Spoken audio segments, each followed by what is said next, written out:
कांग्रेस सांसद सुप्रिया श्रीनेत ने सरकार पर लगाए हैं गंभीर आरोप। उन्होंने कहा कि शुभम जायसवाल कहाँ है, धनंजय सिंह कहाँ है, कब सिर्फ माफियाओं पर कठोर कार्रवाई क्यों नहीं हो रही है।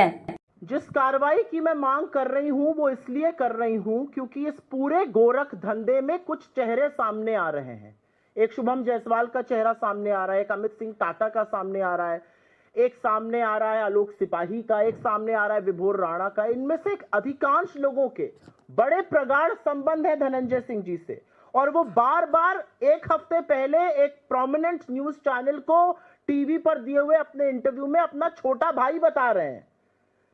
तो अगर आपके इतने प्रगाढ़ संबंध है, इतने छोटे भाइयों के खिलाफ अगर कार्रवाई हो रही है, तो बड़े भैया को अछूता क्यों रखा जा रहा है? बड़े भैया से भी थोड़ी पूछताछ हो, सच और सामने आएगा। क्यों बड़ी मछलियों को बचाया जा रहा है? भाई बड़ा शौक है ना योगी जी को बुलडोजर चलाने का, लेकिन कुछ समुदायों के खिलाफ बुलडोजर चलता ही नहीं है। उपनाम देखकर बुलडोजर चलता है उत्तर प्रदेश में। अब जैसा कि मैंने पहले कहा था कि अगर तस्वीर खेलिएगा तो बड़ी सारी तस्वीरें आपके साथ भी सामने आ जाएंगी। ये विभोर राणा है, अभी हिरासत में है।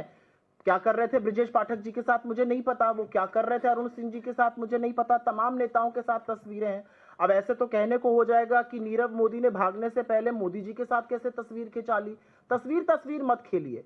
और एक सूबे के मुख्यमंत्री का खड़े होकर सदन में कहना कि अभी तक इससे कोई मौत नहीं हुई है, ये कितना शर्मनाक है। मतलब आप इंतजार कर रहे हैं कि पहले कोई मर जाए, फिर इसकी संगीनता, फिर इसकी गंभीरता बढ़ेगी। जिस तरह से ये नशे की लत फैल रही है, जिस तरह से बच्चों की किडनियां खराब हो रही हैं, जिस तरह से युवाओं का भविष्य चौपट हो रहा है, बड़े बड़े परिवार तबाह हुए जा रहे हैं, उससे कोई लेना देना नहीं है। ये गोरख धंधा आपकी नाक के नीचे 5 साल तक पनपता रहा। आपको 5 साल बाद 2 ट्रक मिले हैं, आपको 5 साल बाद 2 गोडाउन मिले हैं, आपको 5 साल बाद ये याद आया कि इस पर कार्रवाई होगी, और 5 साल बाद मुख्य अभियुक्त देश छोड़कर भाग गया आपकी नाक के नीचे। ये तो बड़ा कन्वीनियंट है।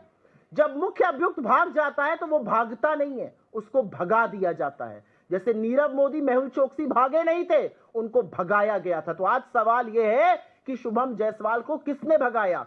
प्रधानमंत्री के संसदीय क्षेत्र का एक व्यक्ति जो पूरे गोरख धंधे का किंगपिन है, वो धता बताकर भाग गया 500 करोड़ कमाकर। आप 50,000 रुपए का इनाम घोषित कर रहे हैं। मतलब लीपापोती भी तो ऐसी